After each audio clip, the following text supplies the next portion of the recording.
Okay, so picture this. Space exploration. What comes to mind? A lone figure in a white suit against the black void. Right. But what if I told you that picture is incomplete? Today, we're gonna, completely reshape that image. We're doing a deep dive. Yeah, we're going to uncover the amazing roles women have played in space exploration, especially at NASA. Yeah, and we've got this incredible mix of sources: NASA websites, Smithsonian archives, even a European Space Agency page for kids, plus YouTube interviews with the people actually shaping space travel today. It's a great mix. We can see the story from all these different angles, the early days all the way to the cutting edge. Exactly. So, our goal, our mission, is to really dig into the untold stories, the surprising facts about women in space. We're going beyond the usual stuff. Ready to get started? Absolutely. Let's go. Okay, so first up, we got to talk about these human computers. Sounds kind of weird, right? It does, right. But back then at NASA, which became NASA, computer wasn't a machine. It was a job title. And most of these computers were women. Wow. They were doing these incredibly complex calculations all by hand. No calculators, no computers like we have now. Exactly. And, a lot of these women, especially at Langley Research Center, were African American. They worked in a separate unit because of, well, segregation back then. It's hard to imagine working under those conditions. Right. But their work was crucial. Katherine Johnson, Dorothy Vaughan, Mary Jackson, they were all part of this Hidden Figures, that book and movie. Oh, yeah, that was a great movie. They were doing so much more than just calculations, though. They were figuring out, the fundamentals of flight, orbital mechanics, all that stuff. And they were doing it without the technology we take for granted today. It's mind-blowing. And their work wasn't just theoretical, it was directly connected to those early space flights. Absolutely. Katherine Johnson, she actually, verified the calculations for John Glenn's orbit in 1962. The astronauts really trusted these human computers, sometimes even more than the early electronic computers. That's incredible. And they weren't just analyzing existing flights, they were planning future missions, too. Right. And when NASA started using electronic computers, a lot of these women became, well, computer programmers. They already knew the math, so they were perfect for teaching these new machines what to do. Yeah. It's pretty amazing, that transition. Yeah, it is. Okay, so from calculating to, actually going to space, who was the first woman to break that barrier? Well, the first woman in space was Valentina Tereshkova, a Soviet cosmonaut.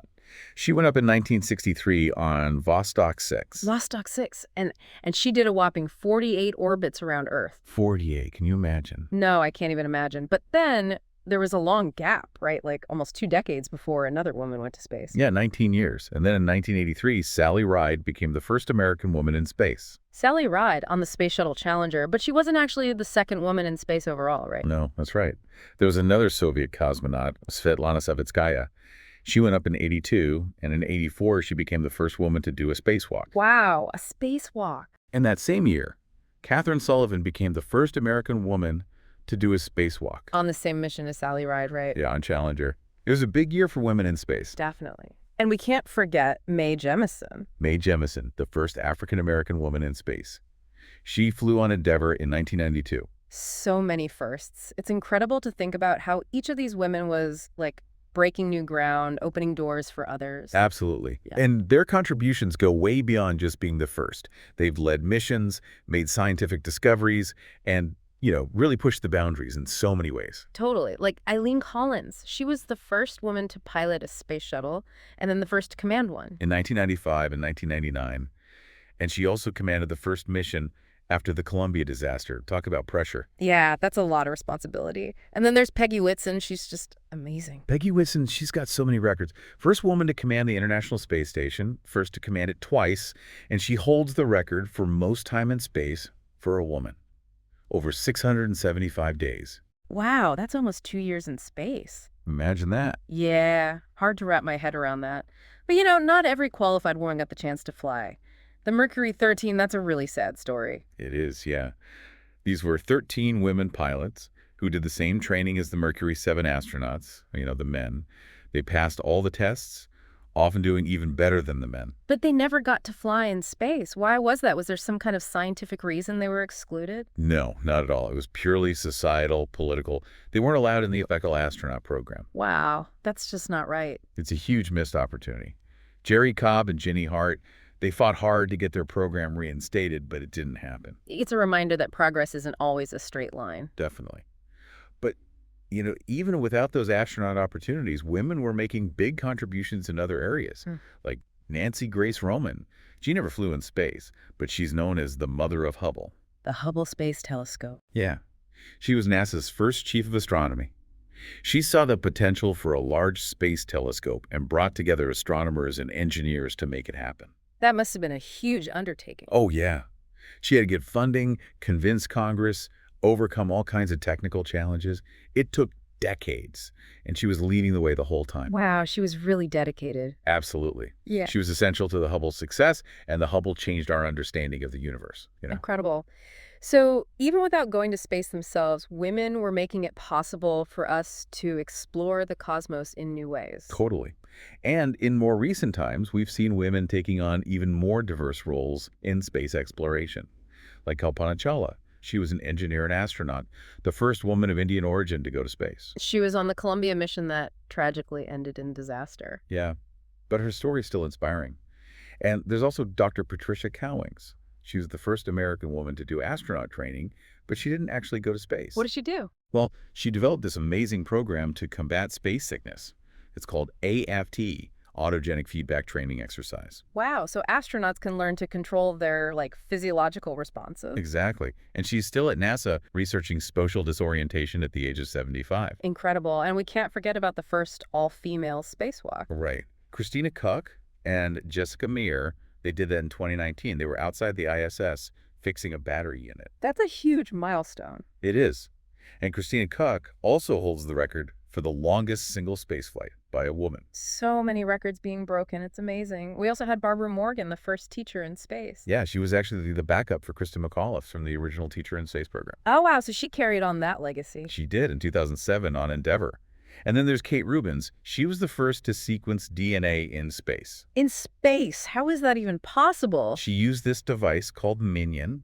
It was in 2016 on the ISS. That's groundbreaking. I mean, the implications for astronaut health, the search for life, it's huge. It is, yeah. It opens up so many possibilities. And it's not just American women either. There are so many international firsts for women in space. To give us some examples. Well, we've had the first British woman in space, the first Canadian, Japanese, French, the first woman on an ISS crew, the first female space tourist, the first South Korean woman in space, the first person to run a marathon in space, and China's first female taikonaut. Wow, it's a global movement. It is, and we're seeing women taking on key leadership roles here on Earth, too. Like Holly Ridings, she became NASA's first female flight director in 2018. That's a big deal. She's the one in charge of the whole mission, right? Right, for mission control. And speaking of, the modern era, you should check out the NASA's Women of Artemis video. What's that about? It features all these amazing women who are working on the Artemis program. Yeah. Launch directors, spacewalk hardware experts, scientists, even center directors. They all talk about their inspiration, how they were inspired by people like Katherine Johnson and Kalpana Chawla. That's so cool. And it highlights a really interesting contrast. During the Apollo 11 launch, the first moon landing, there was only one woman engineer in the entire room. Just one. Yeah, out of 400 people. Yeah. But today, NASA teams are so much more diverse. That's a good sign. It is. And the European Space Agency is seeing more women joining their astronaut corps, too. Like Sophie Adnot, she's going to the ISS in 2026. And Rosemary Coogan, she's worked on the Euclid and James Webb telescopes. It's awesome to see that progress. It is. And there's this quote from Claudie Hagnéret, the first French woman in space, that just says, "Dare." It's so simple, but so powerful. I love that. But it's also important to remember that some of these pioneers didn't get the recognition they deserved until much later. Yeah, definitely. But there have been some steps in the right direction, like the Congressional Gold Medal ceremony in 2024. Who is that? It honored the hidden figures, Katherine Johnson, Dr. Christine Darden, Dorothy Vaughan, and Mary W. Jackson, and all the women who worked as computers, mathematicians, and engineers at NASCIO and NASA. Wow, so from the 1930s to the 1970s. That's right. And Bill Nelson, the NASA administrator, he said that their courage and imagination brought us to the moon. Powerful words. Yeah, they deserve all the recognition. So, speaking of these amazing women, let's dig a little deeper into their individual stories, starting with Dr. Christine Darden. She joined Langley in 1967. As a human computer. At first, yeah. But after 6 years, she became an aerospace engineer. And she got international recognition for her work on supersonic aircraft noise. Yeah, especially reducing sonic booms. Sonic booms, that's a tough problem. It is. And she was the first African-American woman at Langley to reach the highest management level, the senior executive service. That's a huge achievement. It is. And she also led the Sonic Boom Group for NASA's high-speed research program. She was all about making supersonic flight more environmentally friendly. Wow, so it's not just about speed, it's about the impact, too. Exactly. And she was the director of NASA's Aero Performing Center Management Office, too. She was involved in, strategic planning and communication. So she had a really diverse career. She did. Over 50 publications, tons of awards, including the Congressional Gold Medal. What a legacy. Now, what about Mary Jackson? Her story is pretty unique. Yeah, she started as a math teacher, then joined the West Area Computing Section in 1951, and then she got this opportunity to work with an engineer in the supersonic pressure tunnel. That must have been exciting. It was. And it made her want to become an engineer herself.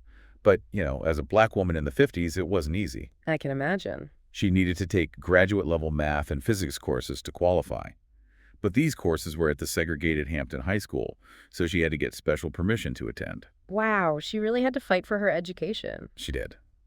But she finished those courses, and in 1958, she became NASA's first black female engineer. It's an incredible story of perseverance. It is. And she made great contributions as an engineer, co-authoring research reports on airflow. Later on, she became Langley's Federal Women's Program Manager, helping to improve hiring and promotion for women. So she was really dedicated to helping others. Absolutely.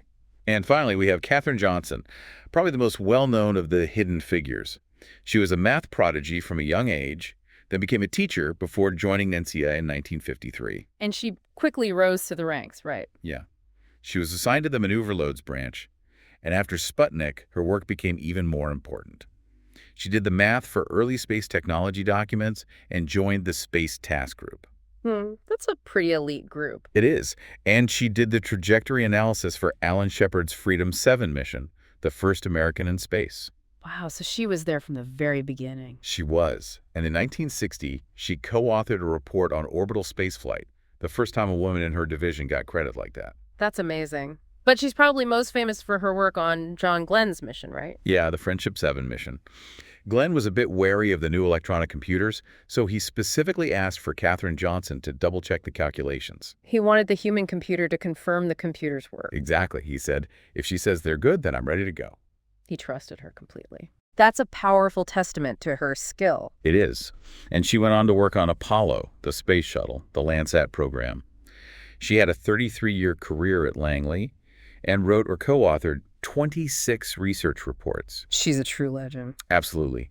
She received the Presidential Medal of Freedom in 2015, and when she passed away in 2020, the NASA administrator called her an American hero. Wow. So looking back at all these stories, it's clear that women have played a vital role in space exploration from the very beginning. Absolutely.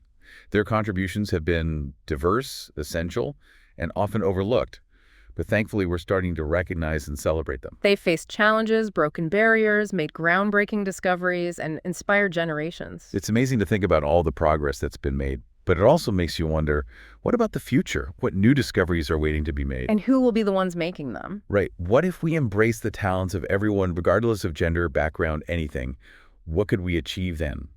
Who are the hidden figures of today, the ones who will shape our future in space? That's a great question to think about. It's inspiring to know that there's so much more to explore and so many people who are passionate about it. It really is. So if you want to learn more about these amazing women and their contributions, be sure to check out the links we've provided. And keep looking up, because